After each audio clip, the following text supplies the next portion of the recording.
Growing a business is hard, but it does not have to be. Once a week, we take a break from the hustle and bustle in business to talk about innovations and what's new in the C suite. This is the Fractional C Suite Retreat, and I'm Joseph Frost. Pull up a seat at the fire, grab a drink, smoke a cigar, and just join me as we relax, learn, and get inspired. This retreat is sponsored by your CMO, helping organizations grow with better marketing strategy. Welcome. I'm really excited for today's guest. She is a classically trained marketer from years at 3M, Minnesota Mining and Material. I'm not sure. Manufacturing. Manufacturing. Thank you. Um, Now she takes that classical training and focuses on the authentic human connection side of marketing in her practice. We're excited to talk more about that.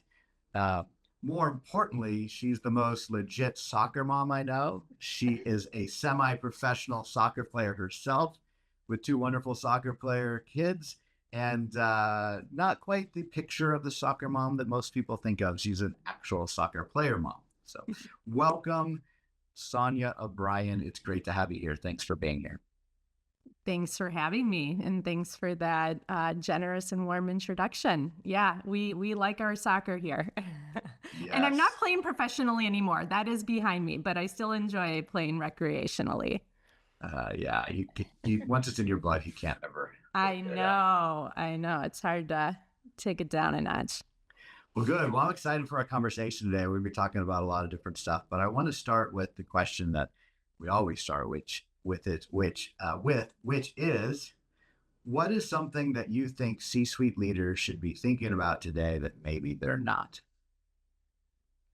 Well, I think that a lot of people are really thinking about technology. They're really thinking about AI. They're really thinking about digital marketing and, how to do things more efficiently. And I think that is so important. But I always like to start with the foundation, because that all of those things come after you have that foundation. And I just have to point out, I am wearing a sweatshirt that says trust on it. And I felt like it was really connecting with the message that I wanted to convey today. And it really is about the significance of building that trust with your target audience, because your target audience is being inundated with information. There is so much noise out there. And so I think it's even more important to really be thinking about quality over quantity, and how are you engaging with your audience in a more effective way. And every opportunity that you have, you're actually making that connection, you're building trust, you're showing up authentically, because that's a big piece of it. And being able to move the needle with every way in which you're out there and reaching them. I think it's such an important concept. It's pervasive everywhere, the need for trust. In the classically trained sales person that I am, no relationship can start without trust. That's going to end with a good outcome from a sales process. And then from a marketing process, I think it's just a natural extension. If there's no trust there, it's going to be very difficult to move that person through a funnel or that customer. I also know that in our practice at your CMO, the number one thing that we have to establish quickly with a client is trust. And that's interesting and sometimes difficult to do as a fractional versus a full-time employee. We can talk about that a little bit. But how do companies create this sense of trust in this era of AI? I love using AI as a thought partner. Like that's, maybe that's a little bit novice in some ways, but I think it's super effective, because it enables you to really go back and forth and refine and refine and refine and get tighter and tighter. So I think what's really important is digging deep, being super introspective, just like we all should be as human beings. Organizations and companies need to do that as well. So, it is a combination. This is the strategy piece where you're mapping out your competitive landscape and really understanding the identities, the archetypes of your competitors. What are they uniquely bringing to the table? How are they showing up? What is their voice? How are they standing out. And then also, I'm also a big subscriber of Simon Sinek, starting with why. So understanding your target audience, what do they care about? And why do you exist? What are you bringing to that audience that's meaningful?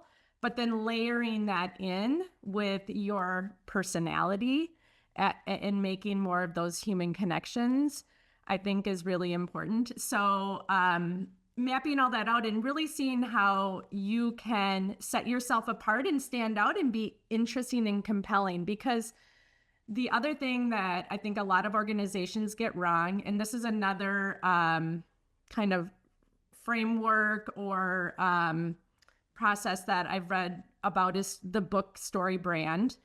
And they really reinforce and impress upon companies and individuals the importance of not being the hero. Your role is to be the guide.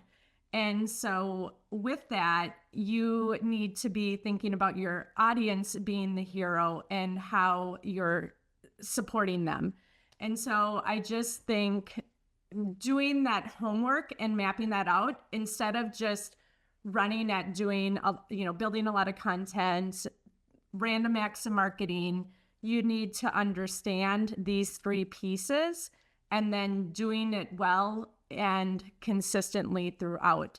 And then once you've done that work, and I think you can, as I mentioned before, use AI in that, like deep research, you could do that and understand your competitive landscape better and really understand where you're going to position yourself differently, getting that really rich insight. Same with your target audience. I mean, you can do the deep research and getting that information more quickly than you could have, but you still have to do that foundational work. And then I think AI is also then leveraged later on, because once you have the definitions, you can put all of that into AI, and then it can help you create the different, maybe it's the content calendar and the different channels you want to show up in, because now you have a better idea of where your customers are and, your identity too, and where you should be playing. So there's so many ways in which that can be realized, but it starts with that foundation of competitive landscape, your target audience, and yourself. So I have a question for you. Okay. Do you trust AI? I mean, you can't just trust it and not do your homework a little bit, right? I mean, I think we've all seen things that show up and you're like, wait a moment.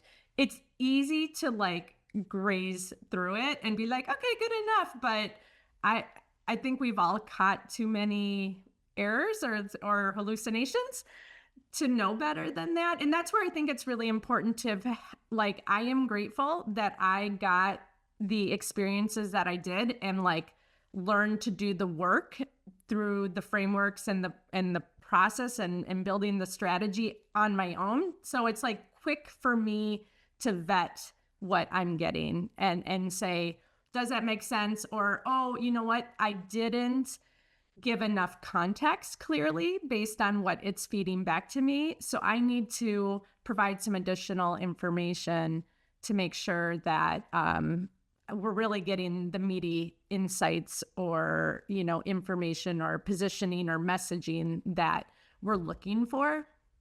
So it's iterative. It has to be iterative. It has. It gets better, but it's still. I thought about it the other day. It's you've heard the saying, trust but verify. Uh-huh. It's AI but validate. Yeah. You still need to trust it to some extent, but you need to validate certain things when it's appropriate or necessary. And that's why humans in the loop are still so important. I think AI plus a fractional leader is such a great way to scale your return on leadership. And businesses that start thinking about how do we grow our business in 2026, and who do we need on our team that can help us leverage AI to have better results. Without a leader that understands kind of the discipline of which they're from to properly leverage AI, it can go off the rails. It could be a distraction. MIT recently did a study where 95% of people using AI, organizations using AI found no ROI for it. So it's definitely a tool. It has tons of upside, but without someone who's leading the charge at some level, it can be unproductive.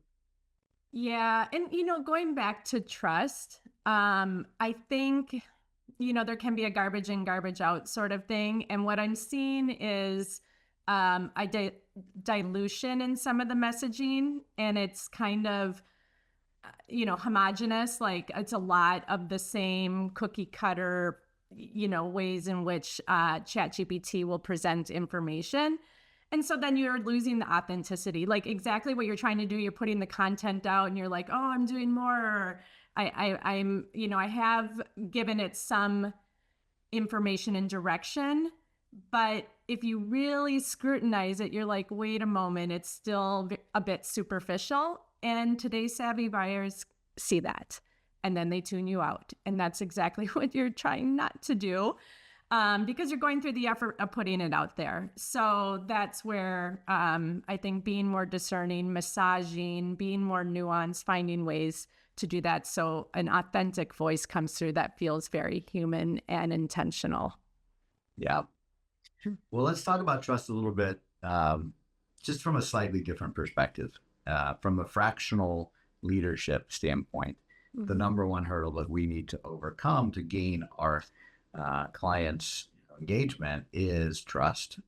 And it starts from the marketing through to the sale to the ongoing execution and support. And it's uniquely different becoming a fractional leader to get hired versus a full-time person to be hired. And how you build trust during that process and serving as a fractional is definitely different than a full-time relationship. One of the things that I like to talk about a lot is that from top of a funnel, I get a lot of business owners looking for fractionals with industry expertise as a component of the ask. But from a practical standpoint, a good, strong strategic leader doesn't need to necessarily have industry expertise. I think we see it all around us. There's plenty of professionals that have jumped from one industry to the next in full-time roles. It's no different in fractional roles. In fact, there's value to having multi-industry experience. Mm-hmm. But for some reason, there's more trust initially in the mind of the business owner or the person looking for a fractional as with the industry expertise being present versus somebody who's agnostic. Why do you think that is? I think it's probably because it's easy. It's kind of a black and white thing. It's a box that can be checked. Instead of some of the more qualitative characteristics that maybe require a little bit more nuance to them, or just even specificity in defining that. Because I would argue that probably culture, behavior, some of the leadership qualities, the type of thinking that this person can bring and what the role might require, I would prioritize those. It's one thing, I think, to have it as a nice to have, because there could be some value in that. But I do think there are roles in organizations where that might be a more critical, maybe if you are in product development or even, technology, quality, there might be some roles in which that is going to be more meaningful. But I think I would say both marketing and sales, I think, can also oftentimes benefit from having cross-industry sector experience. And I know, it's been a while since I read it, but Range was one of the books, and I'm forgetting the author's name at the moment, but I know that was a big piece of the narrative that he wanted to convey, is like the different patterns and insights that you get and how you can bring that kind of fresh thinking, but also those insights to other disciplines is really valuable, is what he saw in his research. So, yeah, I like what you said about because it's easy. I think that is actually the answer that makes most sense to me. Why people ask for that. Because what they're asking for is I need somebody that I can trust that's going to come in here and lead my, whether it's marketing or finance or operations. Yeah. And without knowing anybody or having met anybody, my mindset goes to what's one of the first boxes I can check that's going to start me down the path of trust. And if they have capabilities and competency in my industry, that's a check. Now, that being said, if those other things don't exist during the engagement process, the person won't get the job. It's a table stake to be able to understand how to market. It's a little bit more to know your industry, but what's most important is generally the cultural fit, the personality match, the mix. I was talking to a prospect today. He owns a wealth management company. He's looking for a CMO to come in. And when I told him about our system and our process and how we work, he's like, "Well, will you present me one or two or three CMOs to interview, or how does it work?" And so we generally present the one we think is the best. And he's like, "Well, how what are you looking for?" Because I'm a type A person and I'm a big thinker and I'm an idea person. And he was talking about all these things that have nothing to do with his industry. Because when it got down to it, he needed somebody he could trust, that he could work with him well. Not necessarily somebody who did financial services. He did say, I need them to be tech savvy, and then I need to be able to work with a big thinker. But those two things are not industry specific. Yeah. That's good that he actually recognized that. And I know, like, the EOS model, you do, if he is a visionary, like he said, he might want someone that can help keep some focus and may have some guardrails and bring something that's complementary outside of what the industry experience. So well, good segue, because speaking of focus, as a fractional, that's one of the areas where I like to start the planning process as we look at 2026. And we're going through this with some of our CMOs right now. Like, what's your plan for the next year? How are you going to build your practice? And you're newly into our organization and excited to have you here. So what have you been thinking about for 2026? Where do you want to focus your energy to find clients? What's the competitive landscape that you see? What's the the area that is important to you, and why are you doing it? Do you have any framework around that yet? I have some thinking around that, and I have been consuming and digesting different information and processing, like, what would make the most sense, like what are the couple of things that I should be thinking about and where should I be putting my energy. And so there are different approaches, and we even talked about this. We were at the Frac conference, right? And you could invest in Dripify, and you could be like going out to your target audience, and you could be doing that campaign and reaching out to them and being able to find ways to maybe get the one or two to actually respond. And, so it's a big numbers game. And going back to what we just talked about, a lot of them just ignore you. So that could be one approach, but it's not one that I really connect with. Like, I would need to see a lot more successes around that. I know it works for some, but what I've connected with recently, I listened to a podcast from the Corporate Escapee, and they had a guest on, and they talked about this model and the research that they did, where you have between 9 and 35 high value connections. And I am also a believer in, giving before you ask as much as you can. And finding ways, like, you identify this potentially 9 to 35 connections in your network. You think about them as whether they're connectors, referral partners, maybe your ideal client, but it's a higher touch model.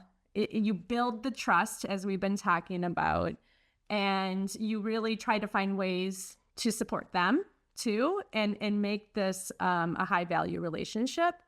So it's still an endeavor. I haven't figured it out. Like, you can download all your LinkedIn connections, and it's kind of overwhelming. And some people are just automatically surfacing to me that I've had relationships with for a long time. And I'm like, I think, that would be a good connection for me to invest more into.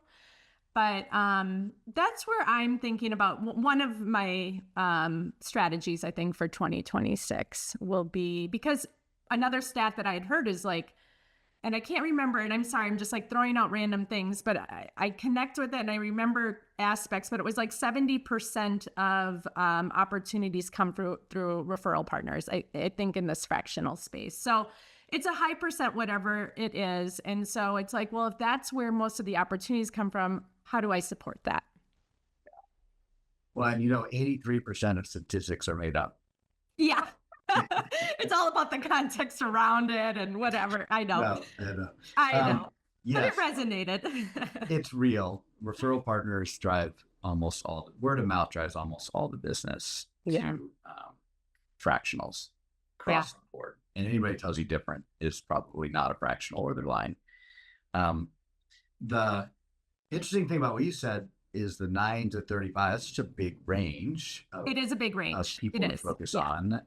We have suggested with some work with Sales Acceleration and Chris Coca, and that you should kind of bucket C partners, B partners, and A partners. Yes. C is like your general network. B is like people that are serving the clients that you want to also serve. And A's are those B's that are actively referring you business. Yeah. And when I do the math, at a super high level, you need to have 7 A's. 7. Okay. 7 A's that refer you one prospect a quarter. Okay. So that means you'd have 28 prospective introductions in a year. Okay. And that should be plenty to close 2 to 4 deals. Interesting. And, a fractional can't handle much more than 2 to 4 deals alone. Oh, I know. So that's the magic number that I've come to. Okay. Now the missing piece of this conversation is step up a little bit more in focusing on who are those customers that you want to serve, because that helps determine the B's from the C's. Because if you're going after manufacturing, let's just suggest, and although you could serve other industries, that's the one you want to go after. You bump into somebody who is heavy into professional services in your network, maybe one of those 9 to 35, which is just nice to have, but they're likely not serving your customers on a regular basis or your prospective customers on your regular basis. You probably don't put them in the B category. You just put them into the C, nice to have. We'll bump into you once in a while. It'll be great. You're not expecting anything. But if they are also or are serving the manufacturing, you put them in your B category because they are serving or likely are able to refer you to people in manufacturing. So knowing who you want to serve helps you further define those different categories. And I think that's what's important. So with that in mind, who do you want to serve? What type of clients do you want? Well, as you just brought up manufacturing, the two, so 100% believe that we don't need to be industry specific. It's not a prerequisite. And, my career would validate that because I made a big pivot. I was at 3M for a long time in industrial businesses, but also in the consumer businesses. And then I made a big pivot, went into digital healthcare startup, SaaS-based company. It was a massive change, 50-person company from almost a 90,000-person company. But, you can do those pivots. You definitely can. But going back to having some focus, I think there's some value. And since I've been in healthcare for a while, that's one industry that I continue to support and invest in. And it's something that I care about and connect with as a foundation. But then I've also been thinking, and you and I have even talked about manufacturing. It's like, geez, I have this great experience having grown up in, just a very highly respected company. And I was there. I was in the, working with the engineers. I was at the plants. Like I understand that. So I do have that. And then the other piece of it is going back to what we talked about at the beginning. I just see a lot of manufacturing organizations, and I don't want to overgeneralize. I mean, everyone can be unique, but a lot of them, we might argue marketing isn't their power zone. It isn't something that they've maybe done well or prioritized. And that's okay, but I think I could maybe help that audience elevate and differentiate from their peers. Like, why them? Because there are, maybe it's even OEM where it gets a little bit trickier identifying your value from your competitor down the street. And I think that's when that focus and nuance and getting clear on your brand and looking interesting.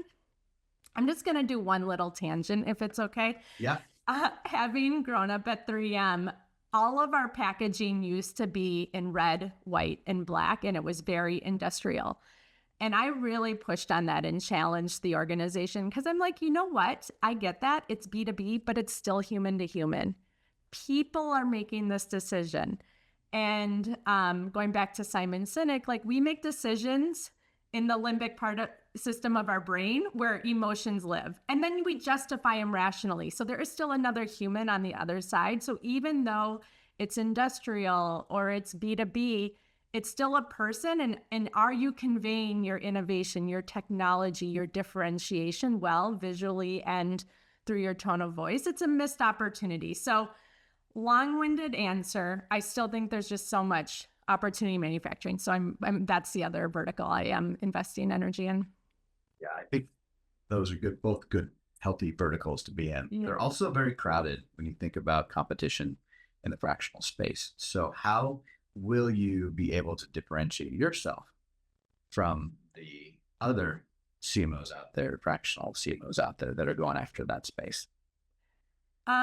Well, I do have an abundance mindset. Like, I do think that there's lots of opportunities, and I'm connected with so many CMOs, and not every opportunity is for me. And, I want to support other CMOs as well. I think we bring different skills. So it is a little bit of the nuance of what the need is, because we do have different experiences and skill sets. But going back to that question, I mean, that's where I feel like the connections and the trust are going to matter. So it's having a real connection with these prospects, with the referral partners, that they have confidence in the way in which I can support these organizations. And going back to, we all bring something different. Like I said, I have the foundational training in marketing that I gained over, 17 years at 3M. But then what's important to me is, if it's possible, to do a little bit of that digging deeper in the positioning, in the messaging, in how they're showing up. So if that's an opportunity for that organization, I think I would be a great fit for that. So, but maybe someone else, has something else to offer depending upon what the business situation and need is. So, yeah. So you would like to serve healthcare and manufacturing clients. You want to build a network of 9 to 30 some people that and that trust you, that can also help you get into those networks, so those opportunities through your network. That paints a really clear focus area for you next year. Is there a signature offering or some way to get that conversation started uniquely that you've been thinking about? Because it's still hard to get that first conversation with a prospect, or for someone to say, you should talk to Sonja because of this. Like, do you have anything in mind? Have you thought about that at all? I don't know if I'm totally understanding the question. So, can you repeat what's the reason somebody is going to reach out to Sonja to talk about marketing? Well, going back to what we talked about, I think it's, there's a right place, right time sort of thing. Like, somewhat, whether it's a referral partner, or I will say the other thing that I've been doing this year is just showing up. And I think that's a big piece of it, is staying top of mind. And then I have had many former colleagues and connections reach out to me, because I think that's half of it, is not hiding in the shadows and being thought of. But I do, and it's probably still an opportunity for me, try to differentiate the way in which I support organizations with the expertise that I have, but also maybe where my passion and skills and strengths are, from that branding piece that we've been talking about. So I think it's, like I'm helping a client right now. He just happened to find me on LinkedIn. And I do think that's because I've been showing up. And one of the first things I noticed was, I love him. He's a great client, but his website probably hasn't been touched in over a decade. And it kind of looks like maybe some mind map and PowerPoint tools may have been used to design it. And so it's like, whoa, we have a lot of opportunity to really set you apart from the competitive landscape. He has been in this industry for 19 years, actually a pioneer, but it's really not coming through. And so I think when an organization really hasn't nurtured the brand, maybe has random acts of marketing going on right now, doesn't have cohesion in the way they're showing up, that's where I think I can provide value. Yeah, certainly that's an area you can provide value for. I think everyone in the fractional space has a hard time with self-promotion, me included. Yeah, I feel uncomfortable oftentimes, like overly promoting myself. But when we think of ourselves as the product, you're the product, and we need to figure out, how do we promote you, price you, place you out into the landscape. There's a certain amount of stuff that is outside our comfort zones that we need to do.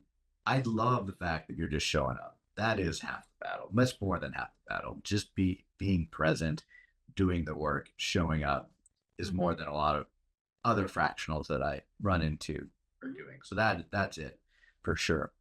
And also trying to figure out, like, what's that unique kind of call to action, that unique little shiny object. What is it that can make it easier for people to refer you?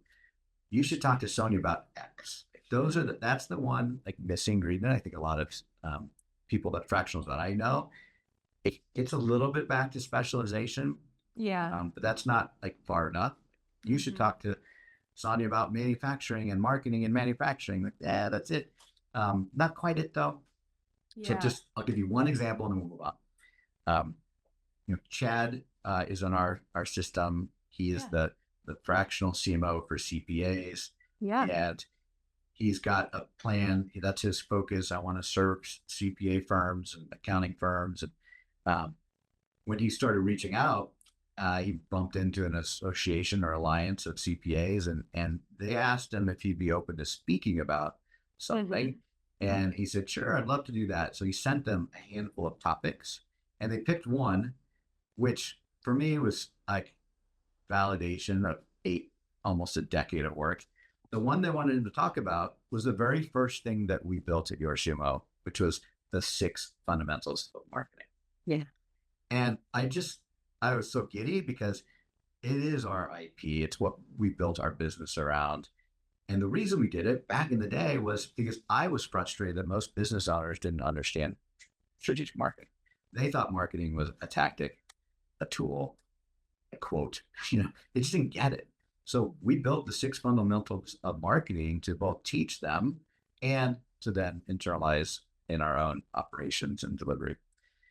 So I think that fractionals, particularly in our system, could have a 6 fundamentals of marketing for manufacturers as your, like, really simple, easy way to start a conversation. And I know Stacy, who's one of your partners in this, she talks about that a lot. We embrace the 6 fundamentals of marketing. It's why you should use us over somebody else. It's in everything that we do. And it starts with knowing where you're going, which is the start of this conversation. What is your focus? What is the goal of the company? And just having that conversation from a marketer to a prospect is much different than what they usually are used to. Yeah. What's your budget is usually the first question they get from a marketer, not where are you going? Well, what I like about the 6 fundamentals of marketing is it's distilled down and super tangible.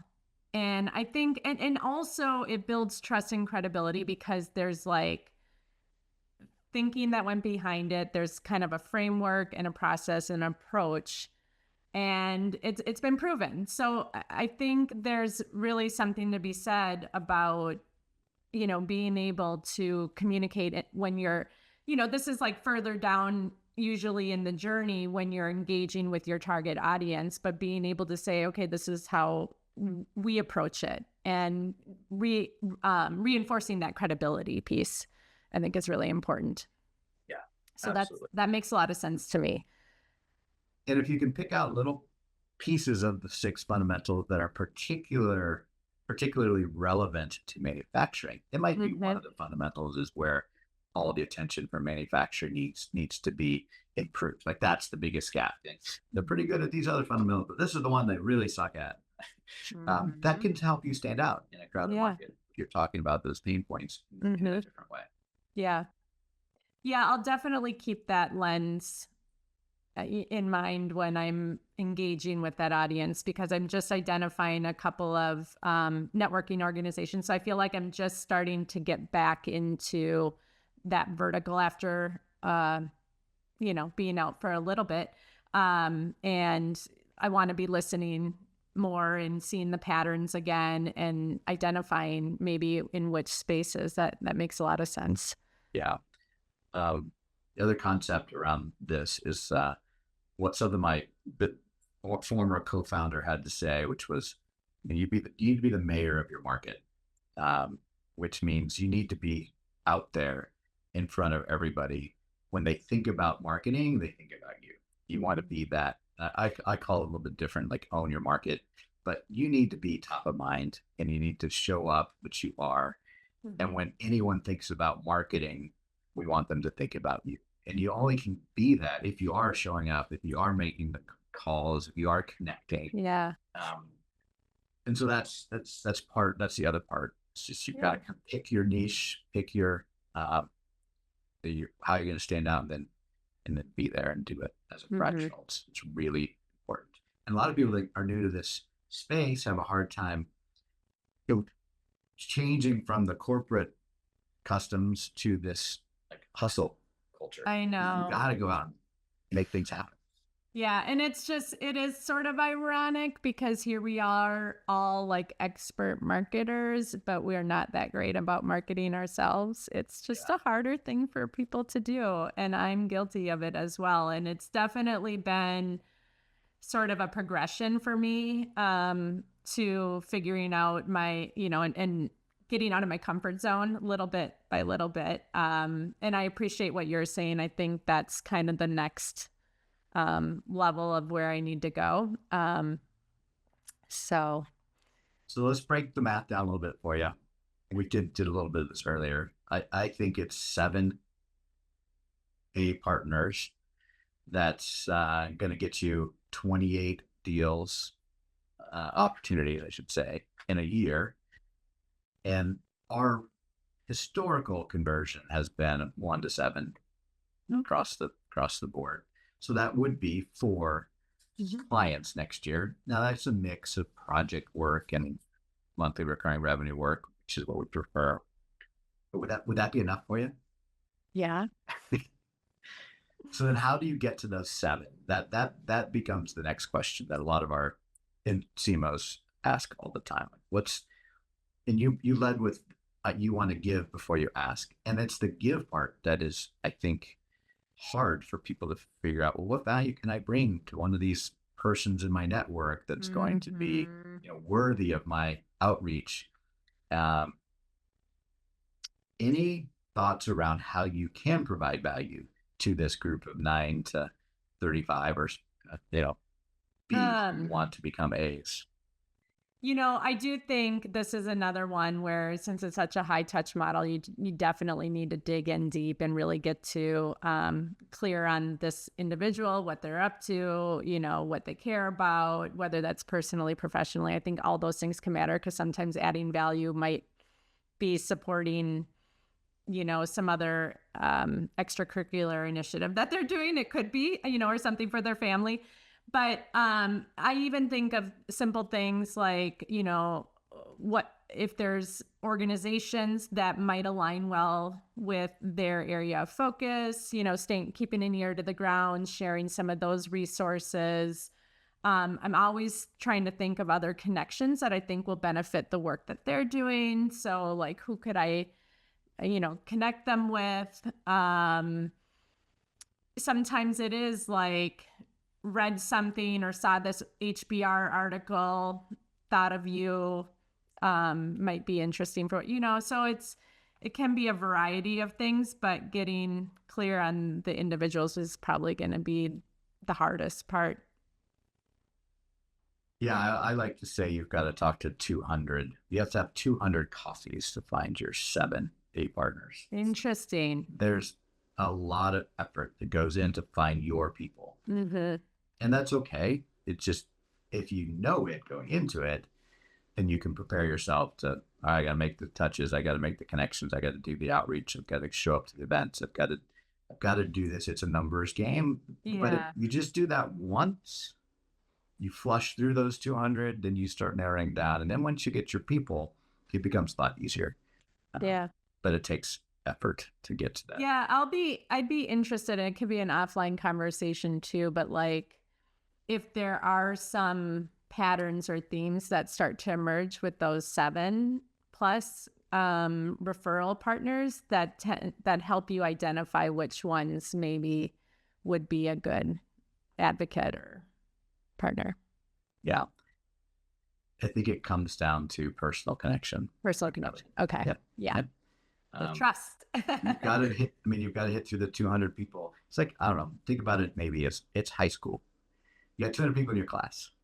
You're not going to click with all of them. You're going to meet all of them. You're going to be in the same classroom with them, but you're going to have your 7 people that you hang out with. Yeah. And those are your, buddies that you want to spend time with, that you share the same interest, and maybe that are on your soccer team. Maybe they're, in your homeroom. There's a reason why there's a connection, and it's stronger than the other 200. And it's all personality based. There's some timing and serendipity, but if you think about it that way, it's not that much difficult than everything we've done in our entire lives. You gravitate towards the people that are like you, and you want to support them, and they want to support you. Yeah. This is no different. No. Yeah. So it's a little more intuitive. You just can. Yeah. You have to have the touches to filter through the ones that you don't want to do work with. Yeah. And the hard part about it is it's usually approached under this mindset of, I need this partnership to work to grow my practice. I need this. There's an attachment to every coffee to turn into a lead sometimes. And that attachment to an outcome makes it very draining when it doesn't work out. Yeah. I thought this was the perfect match. They look like they, been in this business a long time. They've got good connections, but they never called me back. That's such a heartbreak, but that is just part of the process. If you detach from a specific outcome and you just go through the work, you'll come out at the end with your 7 A's. Okay. Yeah, it seems a lot less overwhelming. I mean, obviously it's a numbers game and you still have to connect with a lot of people, but I don't know, just to be able to get more focused on a small group of people. Yeah, that what you led with was having the 9 to 35 connections. I haven't read that book or haven't. Yeah. But it's right in line with what I'm suggesting. Okay. It's how you get to there is the work. How you get those, how you screen down those 9, filter down those 9 to 35. That's the hard part, or that takes the effort. And good fractionals have done it. And the ones that are unsuccessful haven't figured out how to do it. Mm-hmm. Yeah. Okay. Well, that's good. It's good to reaffirm, because I think sometimes you can get, caught up with a lot of different ways in which to build the business, and it's just helpful. I haven't read The One Thing, but I know you talked about The One Thing book. Yeah, The One Thing's a great book. Well, Yeah. Blink List is one of my favorite things. Just go listen to Blink List for 10 minutes on The One Thing, and that's all Okay. you do. Oh, yeah. I know that app, Blink. Yeah. Yeah. It basically summarizes, it's the clip notes for every Yes, book you've ever I read. subscribed to that before. Yeah. Yep. So, it's what's the one thing that if you focused on and over all other things would drive the biggest outcome. Yeah. And that's a really good point. I'm glad you mentioned it, because for fractionals at different stages in their practice, that one thing changes. Yeah, I believe that. For you right now, as you're just starting, that one thing might be introductory meetings with potential referral partners. Mm-hmm. And the goal might be, I want to get to 200 in the first 90 days. So I need to get 60, 70 quarter or a month, which is, 10 to 15 a week, 10 to 20 a week. Okay. So your one thing is, how do I introduce myself to 10 to 20 prospective referral partners in the next 90 days every week? Yeah, that's a good point. The other thing I would like to do, though, is not forget about the network that I have, because I have a different focus now from when I maybe connected with people. So there might be just connections I haven't talked to in Yeah. years. I mean, I would put those in that group of 200. Yeah, that's what Yeah. I'm thinking. Like, it should be both, like meeting new, but then like looking at who am I already connected with that Fair could enough. actually be. And when I think of new in that context, yeah, Oh, okay. glad you clarified that. It's new now that you're in a fractional role. Right. It's not necessarily new, Yeah. but the meeting is, we haven't connected for a long time. Just tell you what I'm doing. What are you up to? Yeah. And it might just be a C meeting where this person's never going to be a B or an A partner, but you still want to have that the relationship and that connection. And they might bump into a lead for you, but you might all of a sudden discover, oh, you made a career change too, or you're doing some consulting on the side, and now now we likely could be B's or A's together. But you don't know until you have that coffee. Mm-hmm. Yeah. All right. So your one thing is to get 10 to 20. You don't drink coffee though, do you? I do. Okay. First thing in the morning, and then I switch to tea. Okay. 10 to 20 teas a week. Yeah, that's usually what it ends up being, is not first thing. So yeah. And the nice thing about it is, if you start thinking at that scale, you have to start making some more intentional decisions. If you sit back and say, I'm just going to have 1 or 2 meetings a week with a referral partner or prospect, a networking contact, you don't change much of your day to day. It's like, no, you're a soccer player, you're semi-pro. Like, you had to show up and practice every day for the one game you played a week or every other week. But if you never had a game, or, if you had practice once a week instead of every day, you could get fat and lazy, right? And not perform as well. I know. So, knowing that your goal is, I got to be active, I got to show up, I got to figure out how to spend 4 hours a day for the next 90 days, getting in front of as many people as I can, your mind starts thinking differently. You solve that differently. It's no longer about, I'm just going to go through LinkedIn and connect and say, you want to have coffee. It's like, I want to go to a networking event where there's already 20 people having coffee. And those conversations count too. Or that's where I can pick up some really quick side chats, because it's just about, like, meaningful touches is important. Getting in a room with 20 people and you have 5 conversations, you knocked out 5 right there. And one of those 5 might turn into a B prospect in your mind, and 4 other 5 might be just nice C connectors. And that's fine. Just keep going, keep going, keep going. But if you're not intentional about having that many collisions and opportunities, it's hard to really get there. Okay. Interesting. I know. I'm not trying to put the pressure on you here. I'm trying to use this as an opportunity to kind of talk through what I see the challenges are for people just fresh and new to the fractional space. Yeah. Oh, I just feel like sometimes, though, and I do love connecting with people. Thank goodness I am extroverted, and I'm curious. I'd like to learn what other people are up to and how I can support them. So that's all good. But it does seem like there is quite a bit that goes into that. It's not just super transactional. Then, you come out of that, you go home, okay, I need to think about who I can connect them with and find 3 people and then make those warm introductions. So it's, it ends up being a bit. So it's just. Yeah, so that's a good point because it can become exhausting. And one other idea that Chris Coca had and that shared once, I think it was Chris, might have been Enrico, either one shared that you want to connect C's with C's and B's with B's and A's with A's. Yeah, I do. So when you bump into 4 of the 5 people at that meeting, 4 of them should meet other C's. 1 of them should meet one of your B's. And if you kind of separate it that way, yeah, it's a little easier to. Yeah. Okay. Connections. I hadn't thought of it that way.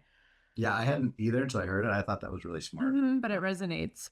Because you don't want to flood your A's and B's with C's. You want to keep your small group is tight, your B group is a little less tight, and then your C group is anybody.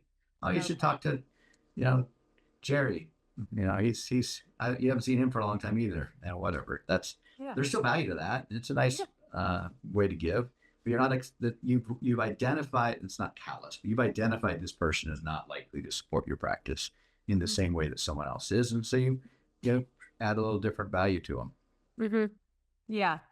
You never know. Maybe a C person for me is a B person for someone else. I don't. You never know. Well, they would be for sure. Yeah. Your job is, in your mind, you have a lot of C's. Yeah. You meet a lot of C's, so it's easy to make those connections. You want to protect the B's a little bit, and you want them to meet people that are also B's, so they can see that you guys, you're in the same circles with each other. Then you become an A. Yeah. And the outcome of this is 7 A's. So when you get your 7 A's, clarifying, actively referring you prospects once a quarter, you can stop the T and enjoy the work. Yeah. No, that would be great. Hey, I'm sure this is part of it, but I feel like we're just kind of talking right now. So the training, the biz dev training with Don. Yeah. Were you going to share maybe the timing, or has that been solidified? Yeah, let's talk about that. Okay. Separately. Okay. Because we are still on the podcast. Oh, okay. Sorry. I felt like we were kind of... No, I was just letting you kind of work through this in your own mind, and others can learn from this experience. And hopefully, my goal is that as Fractionals listen to our podcast, and as business owners listen to our podcast, get more insights into what it takes to be successful.